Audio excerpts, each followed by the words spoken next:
ഓം നമോ ഭഗവതേ വാസുദേവായ. ഇന്ന് നമ്മൾ വിഷ്ണു സഹസ്രനാമത്തിലെ 29ാമത്തെ ശ്ലോകമാണ് കാണാൻ പോകുന്നത്.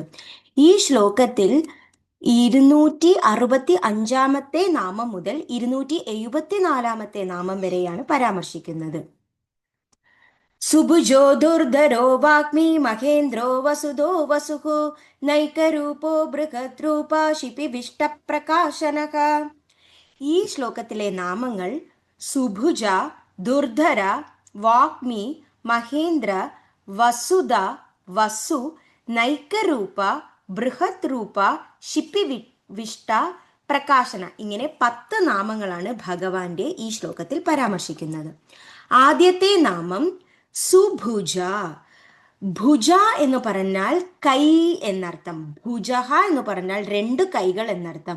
സുഭുജ, സംസ്കൃതത്തിൽ സു എന്ന് പറഞ്ഞാൽ എല്ലാത്തിൻ്റെയും ഒരു നന്മ ചേർന്നിട്ടുള്ള ഒരു നല്ല വാക്കിനെ സു എന്ന് പറയുന്നു. അപ്പോൾ സുഭുജ എന്ന് പറഞ്ഞാൽ ഭഗവാന്റെ ആ കൈകൾ എപ്പോഴും മറ്റുള്ളവർക്ക് അനുഗ്രഹത്തെ ചൊരിയുവാൻ വേണ്ടി മാത്രമുള്ളതാണ്. അപ്പോൾ ആ ഭഗവാന്റെ കൈകൾ ആ ഒരു രൂപത്തിന് എത്രമാത്രം ആ ഒരു ഭംഗി കൊടുക്കുന്നുവോ അത്രത്തോളം തന്നെ ഒരു പരമഭക്തന് ഒരു അഭയം കൊടുക്കുവാനും വരങ്ങൾ കൊടുക്കുവാനും ആ കൈകളെ ഉപയോഗിക്കുന്നു. അങ്ങനെയുള്ള ആ കൈകളെ, ഭഗവാന്റെ ആ കൈകളെ സുഭുജ എന്ന് പറയുന്നു. അതിനാലാണ് ഭഗവാന് സുഭുജ എന്ന നാമധേയം. അടുത്ത നാമധേയം ദുർധര. ദുർധര എന്ന് പറയുമ്പോൾ, ധുർ എന്ന് പറഞ്ഞാൽ ഏറ്റവും വിഷമമായ ഉള്ള ഒരു കാര്യത്തിനെ എപ്പോഴും ധുർ എന്ന നാമത്തെ കൊണ്ട് നമ്മൾ സംസ്കൃതത്തിൽ ഉപയോഗിക്കുന്നു.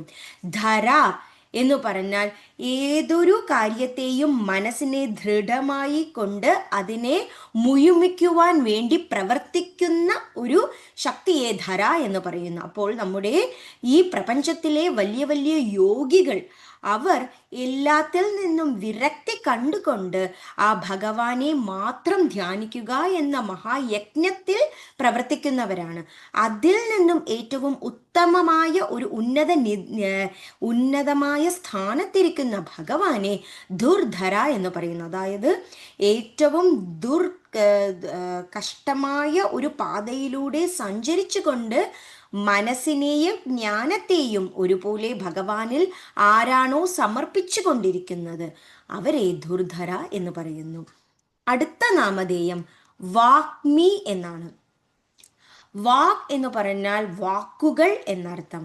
വാഗ്മി എന്ന് പറഞ്ഞാൽ ഏതൊരു ശക്തിയുടെ വാക്കുകൾ കൊണ്ട് മറ്റുള്ളവരിൽ ഒരു ചലനത്തെ സൃഷ്ടിക്കുവാൻ സാധിക്കുന്നുവോ അവരെ വാഗ്മി എന്ന് പറയുന്നു.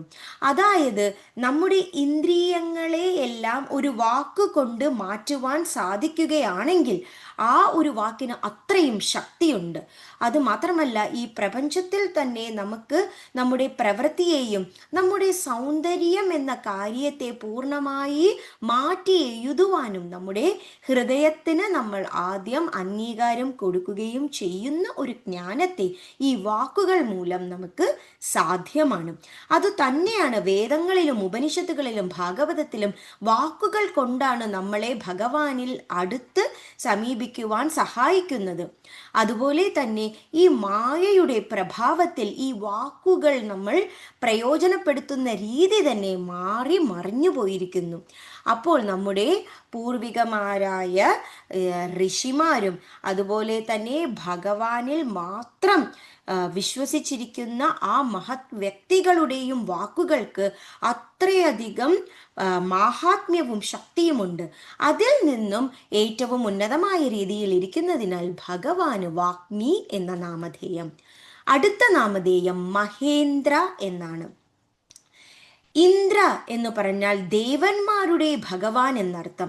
ആ ഇന്ദ്ര എന്ന ഒരു നാമത്തിന് നമ്മുടെ ശരീരത്തിലെ ജ്ഞാനേന്ദ്രിയങ്ങൾക്കും കർമ്മേന്ദ്രിയങ്ങൾക്കും ആ ഒരു അർത്ഥത്തെ നമുക്ക് വിപുലീകരിക്കാം.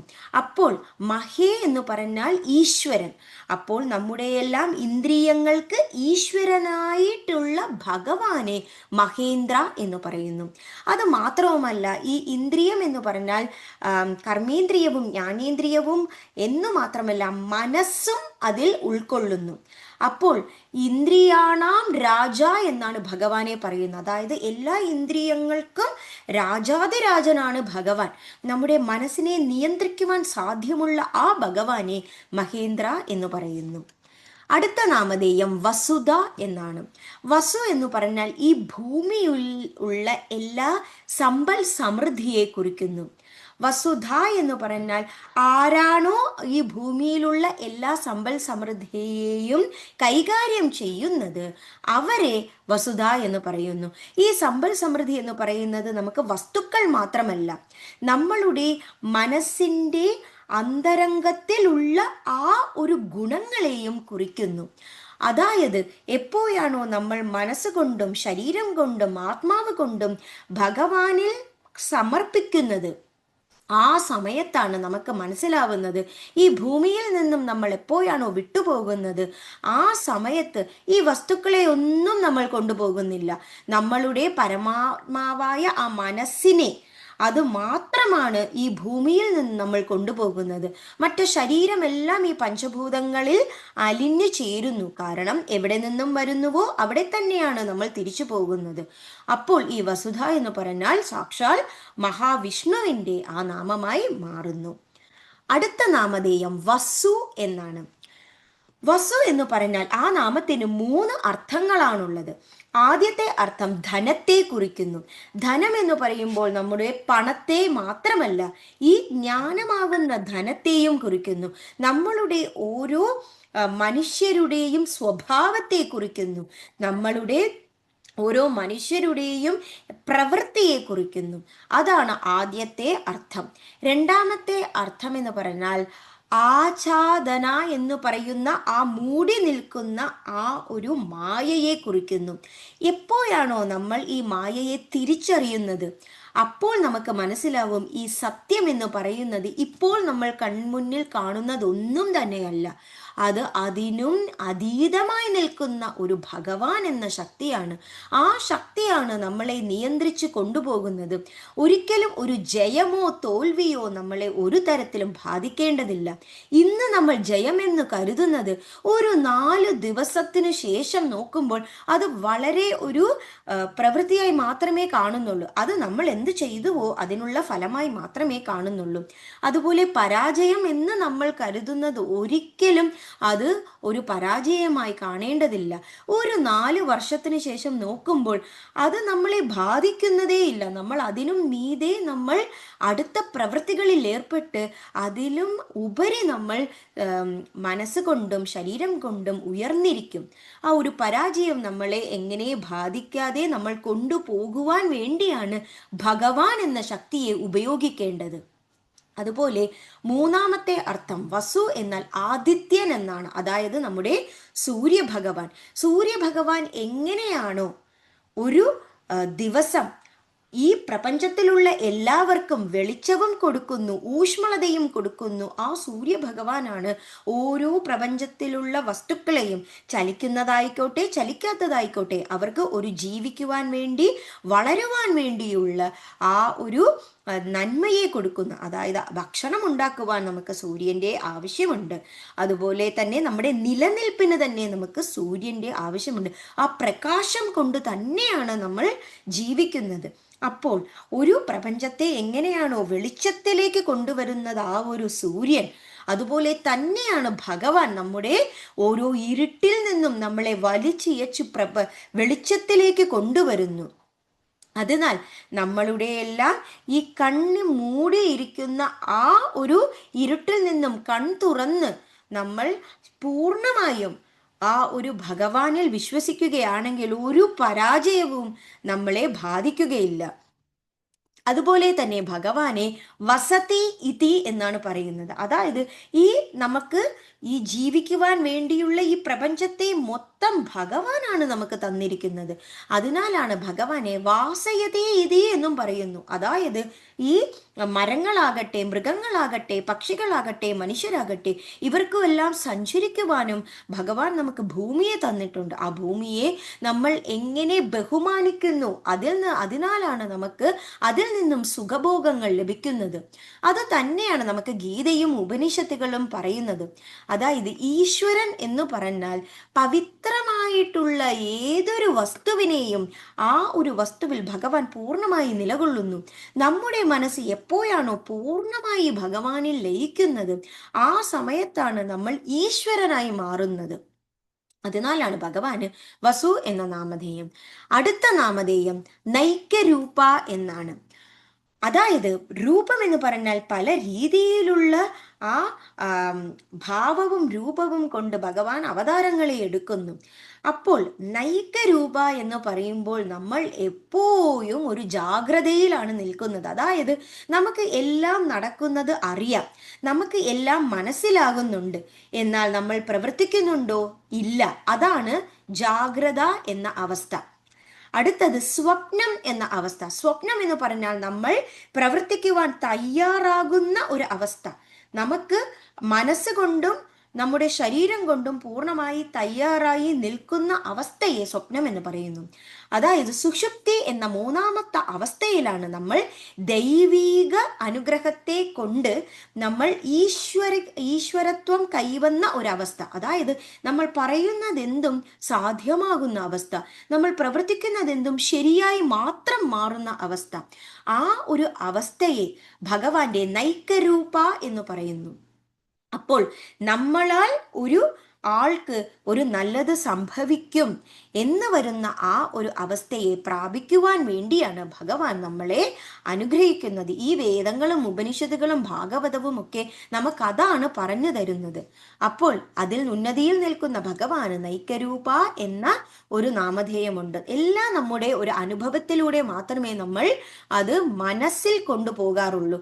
നമുക്ക് നല്ല അനുഭവം വരുമ്പോൾ നമ്മൾ വീണ്ടും വീണ്ടും അത് തന്നെ പ്രവർത്തിക്കുന്നു. നമുക്ക് ഏതൊരു അനുഭവമാണോ നമുക്ക് ഇഷ്ടമില്ലാത്തത്, അതിനെ നമ്മൾ തിരിച്ച് ആ ഒരു അനുഭവം നമുക്ക് വരാതിരിക്കുവാൻ വേണ്ടി നമ്മൾ ശ്രമിക്കും. അതിനാൽ ഭഗവാന് നൈകരൂപ എന്ന നാമധേയം. അടുത്ത നാമധേയം ബൃഹത് രൂപ. ബൃഹത് എന്ന് പറഞ്ഞാൽ അനേകമായിരത്തിൽ ഉപരിയായിട്ടുള്ള ഒരു സംഖ്യ. രൂപ എന്ന് പറഞ്ഞാൽ പലതരത്തിലുള്ള രൂപത്തെ കുറിക്കുന്നു.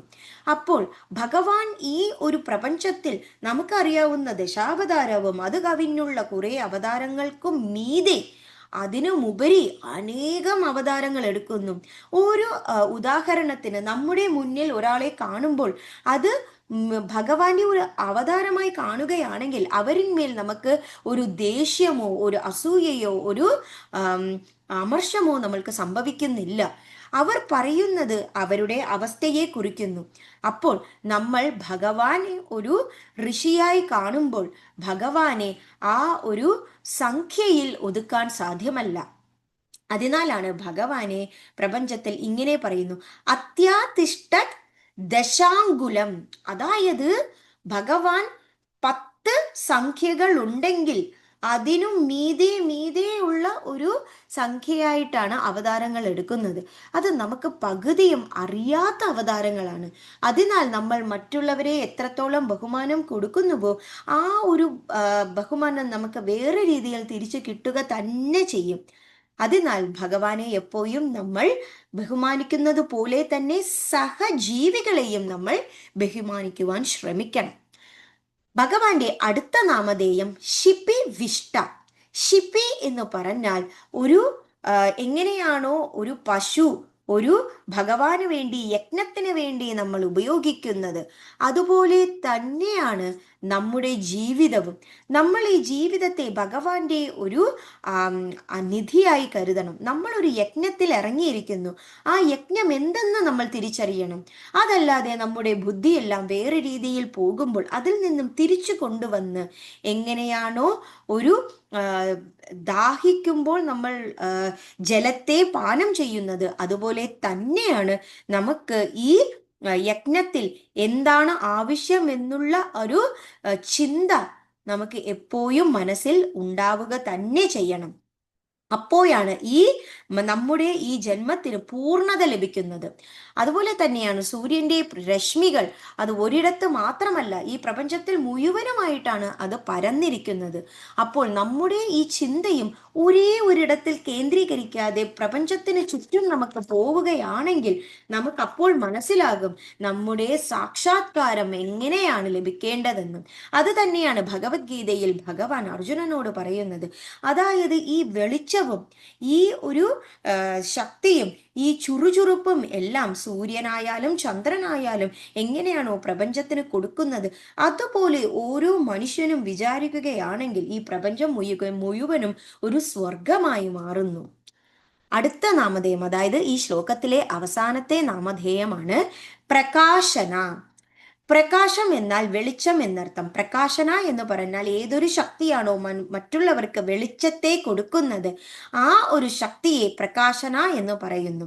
അതായത് സർവവിത്ത് എന്ന് ഭഗവാനെ എങ്ങനെയാണോ നമ്മൾ പറയുന്നത്, അതുപോലെ സർവജ്ഞ എന്ന് എങ്ങനെയാണോ ഭഗവാനെ പറയുന്നത്, അതുപോലെ തന്നെ വിദ്യയായാലും നമ്മുടെ ജ്ഞാനമായാലും നമ്മുടെ പ്രകാശമായാലും ഭഗവാൻ എപ്പോഴും എല്ലാവർക്കും ഒരുപോലെ കൊടുക്കുന്നു. അത് എങ്ങനെ നമ്മൾ എടുക്കുന്നു, അതിൽ നമ്മുടെ പൂർണ്ണത കാത്തിരിക്കുന്നു. അതായത് നമുക്ക് എല്ലാവർക്കും ഒരേ അധ്യാപിക ഒരുപോലെ എല്ലാ വിദ്യാർത്ഥികൾക്കും പഠനത്തെ കൊടുക്കുകയാണെങ്കിലും ഓരോ വിദ്യാർത്ഥിയും അത് മനസ്സിലാക്കുന്ന രീതി വ്യത്യസ്തമാണ്. അതുപോലെ തന്നെ ഭഗവാൻ എല്ലാവർക്കും ഒരുപോലെ തന്നെ ഈ പ്രപഞ്ചത്തിൽ ജ്ഞാനത്തെയും പ്രകാശത്തെയും കൊടുക്കുകയാണെങ്കിലും അത് ഓരോ സൃഷ്ടിയും ഓരോ രീതിയിലാണ് ഗ്രഹിക്കുന്നത്. ആ ഒരു ഗ്രഹണത്തിന്റെ അഗാധതയിലേക്ക് പോകുവാൻ വേണ്ടിയാണ് ഈ വേദങ്ങളും ഉപനിഷത്തുകളും ഈ ഭാഗവതവും നമ്മൾ മനസ്സിലാക്കേണ്ടത്. അതിനാലാണ് ഭഗവാന് പ്രകാശന എന്ന നാമധേയം. അപ്പോൾ ഈ ശ്ലോകത്തിൽ നമ്മൾ കണ്ട നാമങ്ങൾ സുഭുജ, ദുർധര, വാഗ്മി, മഹേന്ദ്ര, വസുധ, വസു, നൈക്കരൂപ, ബൃഹത്രൂപ, ക്ഷിപിവിഷ്ട, പ്രകാശന എന്നിങ്ങനെ 10 നാമങ്ങളാണ്. സുഭുജോ ദുർധരോ വാഗ്മി മഹേന്ദ്രോ വസുദോ വസുഹു നൈക്കരൂപോ ബൃഹത്രൂപ ക്ഷിപിവിഷ്ട പ്രകാശന. Thank you. ഓം നമോ ഭഗവതേ വാസുദേവായ.